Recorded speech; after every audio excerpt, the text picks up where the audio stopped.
अगर आपने stock market में हमेशा नुकसान उठाया है तो आपको ट्रेडिंग नहीं आती।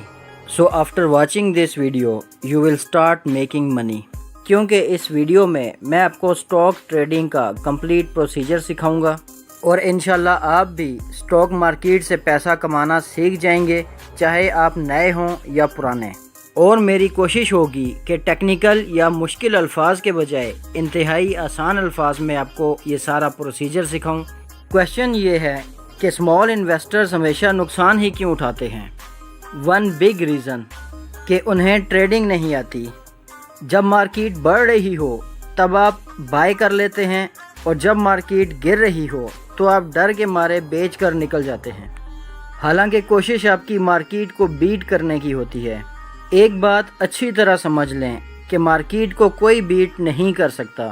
फंडामेंटल और टेक्निकल की बेसिस पे लोग अंदाजे लगा सकते हैं, लेकिन मार्केट कब किस रुख पलट जाए कोई कुछ नहीं कह सकता। तो फिर हम कमाएं कैसे? One simple answer, respond it accordingly. Stock exchange एक रिस्की इन्वेस्टमेंट है। इन्वेस्ट करने से पहले आपको इस रिस्क को मैनेज करना है।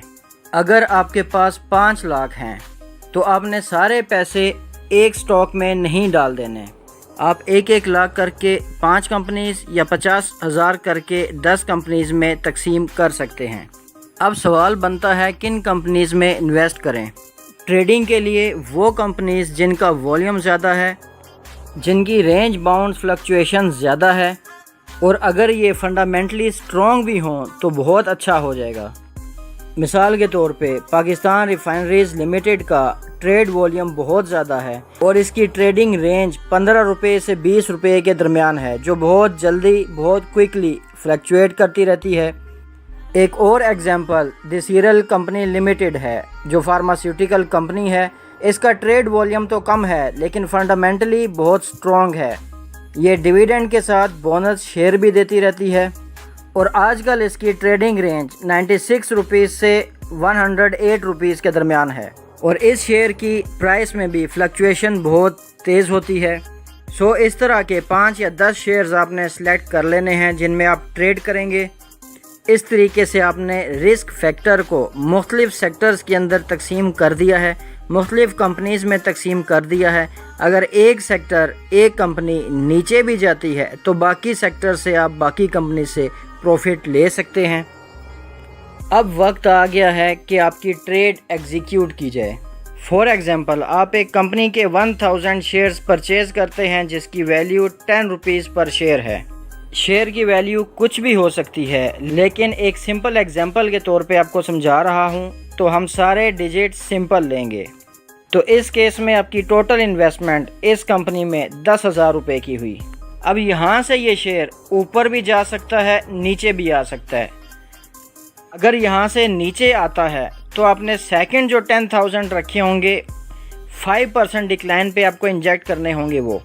लेकिन फॉर एग्जांपल, अगर शेयर प्राइस की वैल्यू इंक्रीज़ हो जाती है और हम सपोज करते हैं कि ये शेयर 20 रुपये का हो जाता है, तो अब फिर आपके पास मज़ीद 2 ऑप्शन हैं, या आप होल्ड करें या बेच दें। फर्स्ट स्टेप में हम सपोज कर लेते हैं कि इसकी प्राइस 20 से 40 हो गई है और अगर आप मज़ीद भी 500 शेयर सेल करके निकल जाते हैं तो टोटल प्रॉफिट आपका 20,000 होगा। इन्वेस्टमेंट आपकी 10,000 की थी जो आपको रिसीव बैक हो गई है, लेकिन अब आपके पास कोई शेयर नहीं है। लेकिन अगर 20 रुपये से प्राइस डिक्रीज़ होके 5 रुपये पे आ जाती है, तब आपके 500 शेयर्स की वैल्यू 5,000 के बजाय 2,500 हो जाएगी। आपने 20 रुपये के रेट पे जो 500 शेयर सेल करके 10,000 रुपये कमाए थे, उनमें से 2,500 आपको फिर इन्वेस्ट करना है और 500 मज़ीद शेयर्स उठा के अपनी क्वांटिटी 1,000 दोबारा कर लेनी है। पहले आपके 1,000 शेयर्स की कॉस्ट 10,000 थी, लेकिन अभी आपके 1,000 शेयर्स की कॉस्ट 5,000 है। कुछ दिन के बाद शेयर की वैल्यू दोबारा 10 रुपीज़ हो जाती है, तो आपकी इन्वेस्टमेंट दोबारा 10,000 हो गई है। 500 शेयर्स मज़ीद सेल करके 5,000 का प्रॉफिट आप कमा सकते हैं। कुछ दिन के बाद यही शेयर दोबारा 20 रुपये के ऊपर आ जाता है, तो फिर आपने हाफ शेयर्स बेच देने हैं।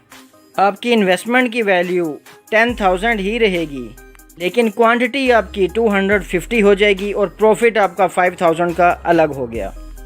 250 शेयर्स बेचते ही अगर मज़ीद प्राइस गिर जाती है 10 रुपीज़ पे आ जाती है, अब आपकी इन्वेस्टमेंट वैल्यू 2,500 दोबारा हो गई। आप 250 शेयर्स दोबारा 10 रुपीज़ के रेट पे उठा सकते हैं और टोटल वैल्यू आपकी 5,000 रुपीज़ हो जाएगी। अब हम सपोज़ करते हैं कि 10 रुपीज़ से मज़ीद नीचे गिरती है, यानी 20 रुपये से ये शेयर गिरता हुआ 5 रुपये के ऊपर आ गया है।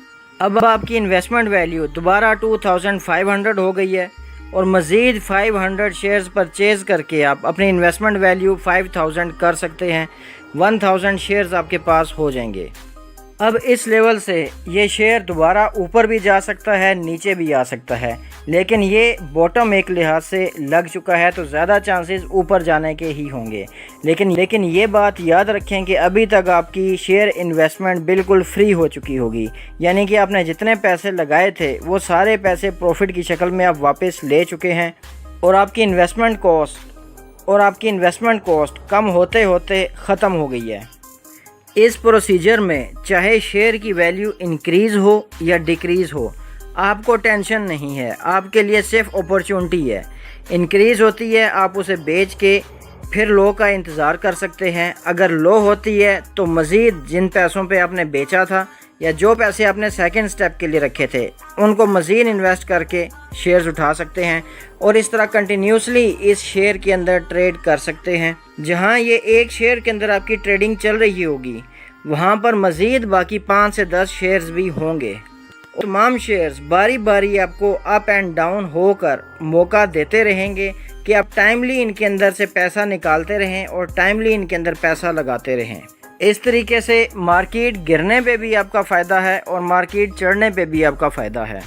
मार्केट को बीट करने के चक्कर में या लॉन्ग टर्म इंतज़ार करने के चक्कर में या सब कुछ गंवाने के बजाय आप मार्केट की हर मूवमेंट के साथ साथ रिस्पॉन्ड करते जाएंगे, ट्रेडिंग साइकिल स्टार्ट हो जाएगी और कुछ ही अरसे में आप अपनी सारी इन्वेस्टमेंट रिकवर करके टोटली फ्री पोर्टफोलियो पे बैठ जाएंगे, मज़ीद इसे मल्टीप्लाई कर सकेंगे। कोई भी क्वेश्चन हो मुझे आप सबके कमेंट्स का इंतज़ार रहेगा। अगर वीडियो हेल्पफुल लगे तो अपने दोस्तों के साथ भी शेयर करें, मेरा चैनल सब्सक्राइब करें ताकि आपको मज़ीद इस तरह की वीडियोस मिलती रहें। मुझे अपनी दुआ में याद रखिएगा। बहुत शुक्रिया। अल्लाह हाफ़िज़।